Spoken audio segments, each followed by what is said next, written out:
Hi everyone, I'm attorney Aiden Durham with 180 Law Co. in Denver, Colorado, and you're watching All Up in Your Business.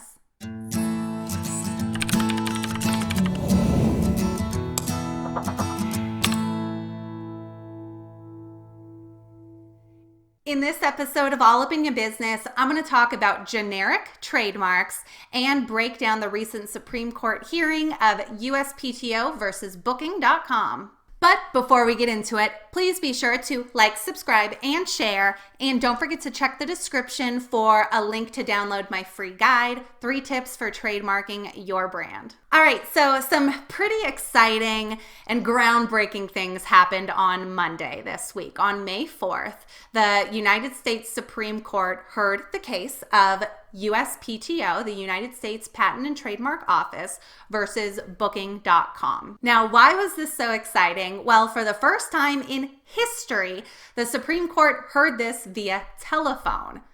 I know, it's like, what world are we living in? What year is this with this crazy technology? Phone?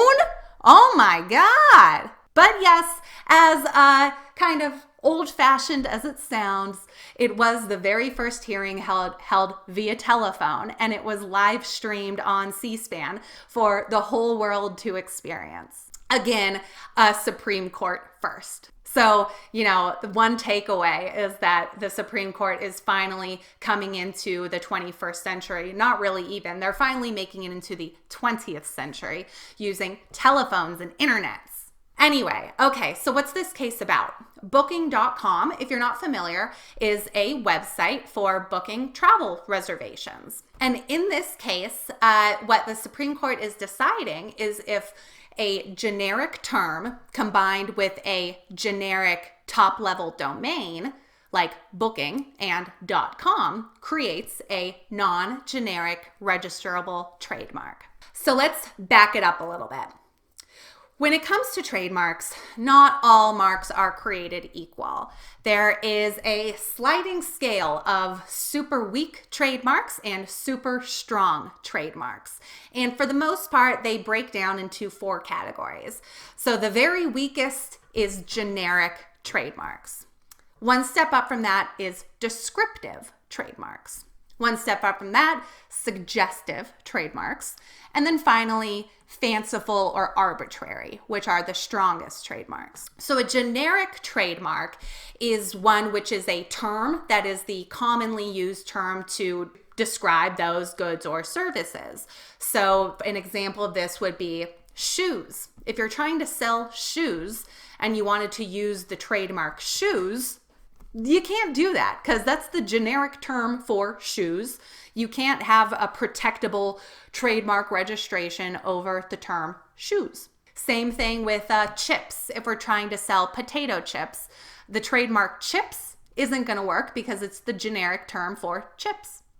So generic terms like this can never be registered as a trademark. They're ineligible for trademark registration and protection. One step up from generic is descriptive trademarks. So a descriptive one is one which describes the quality or characteristics or ingredients of the good or service. So an example of a descriptive trademark would be like cold and creamy for ice cream, because the words cold and creamy describe what ice cream is. It's cold and it's creamy.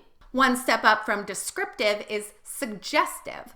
So where a descriptive term describes the thing, a suggestive one kind of suggests the thing, but it takes an extra level of thought to get there. So an example of this would be like Netflix. We've got the term net plus the term flix, which on their own might be descriptive because net, I assume, means internet. Flix is a term for movies or film. So we're putting it together, internet movies, which is kind of what Netflix is. But it takes an extra level of thought to get there. We don't see Netflix and automatically know this is a place online for movies. It takes an extra level of thought to get there. So that's what that suggestiveness is. And so while generic trademarks can never be registered, descriptive trademarks, if they are merely descriptive, often can't, but sometimes they can be. Suggestive trademarks, because they're suggestive, they have some distinctiveness to them. And then lastly, these arbitrary or fanciful trademarks. These are the strongest one, and they are inherently distinctive. Probably the best well-known arbitrary or fanciful trademark is Google. That word didn't exist until Google came around and created it. And that's what typically these trademarks are just brand new words or terms that didn't exist before. And that's why they're so strong. Another example would be Apple. So if we're using the term Apple to sell apples, that's clearly generic, no question about it. But if we're using Apple to sell computers, that's now arbitrary because Apple doesn't normally have anything to do with computer. So it's an arbitrary trademark as it's applied to the sale of computers. So now that we've got that background of generic, descriptive, suggestive, arbitrary trademarks, let's take it back to the case at hand.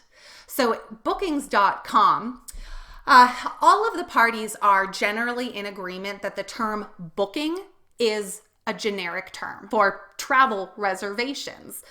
There's no question about that. The USPTO says that, and Booking.com agrees that booking is generic. And the USPTO's position is that just because you take this generic term and you add a generic top-level domain name like .com, taking two generic terms does not create a non-generic trademark. That's the USPTO's position on it. Whereas Booking.com, obviously, they see it a little bit differently. They believe that it is a registrable trademark by combining the two. So a long, long time ago, all the way back in 1888, there was a Supreme Court case called Goodyear.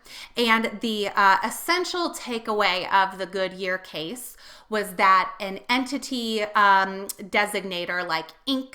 or Corp. Or co. or company added to a generic term doesn't create a registrable trademark. So if you had the term wine, which isn't a registrable trademark because it's generic for the term wine, if you had wine company, that's still a generic trademark. And so that was the takeaway from Goodyear, was that these extra indicators of entity like corp or inc or company doesn't create an otherwise registrable trademark. And they are likening this to .com. So they're taking that law from Goodyear and saying if co or inc isn't good enough to make it a registrable trademark, then .com is the exact same thing, because co is just telling you it's a company or an incorporated company, versus com, which is just telling you this is a website located on the internet at .com. So that's kind of what their basis of the argument is. Whereas Booking.com, they're taking it a little extra step because of the Lanham Act. So the federal law, which allows federal registration of trademarks, is the Lanham Act, which provides that a trademark has to be inherently distinctive. Now, the Lanham Act was created well after the Goodyear case. The Lanham Act was enacted in 1946. And so Booking.com, their position on this is, well, the Lanham Act kind of superseded that Goodyear case. And part of the Lanham Act is this primary significance test, which Bookings.com is using for their advantage. And the primary significance test essentially goes off of what the public's perception of the trademark is. And Booking.com went out and they surveyed a large portion of the public to see if the public views Booking.com as a trademark, or if they interpret that to be a generic word for a booking website. And with this survey, the majority of people that they surveyed did indicate that Booking.com was recognized to them as a trademark for Booking.com. So Booking.com's got this evidence, which to them helps under the primary significance test to show, no, we really are a trademark, and here's why. The public perceives us as such. Whereas the USPTO, they're again saying the whole point of trademark registration and the whole point of banning registration of generic terms is to prevent a company from having some monopoly over that term. And so what they're thinking is that if booking.com is a registrable trademark, then that now prevents any other kind of booking.com website or mark, and essentially gives booking.com a monopoly over booking.com, which could include ebooking.com or hotelbooking.com, carbooking.com.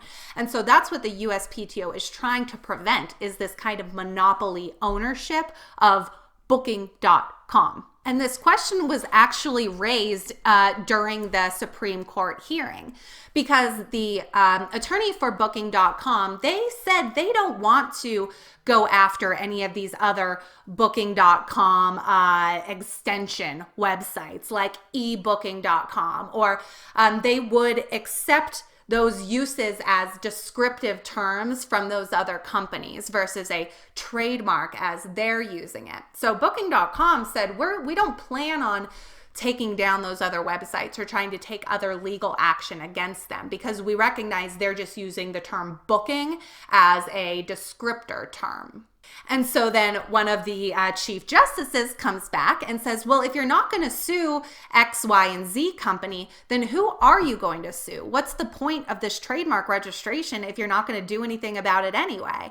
And the bookings.com, their retort was, this will benefit us primarily for fraudulent purposes, taking down very clear fraudulent uses of booking.com or companies very clearly trying to fraudulently purport to be associated somehow with booking.com. So that was their position, is that we need this trademark registration for our protecting our brand recognition and avoiding this potential brand dilution from, intentionally fraudulent activities.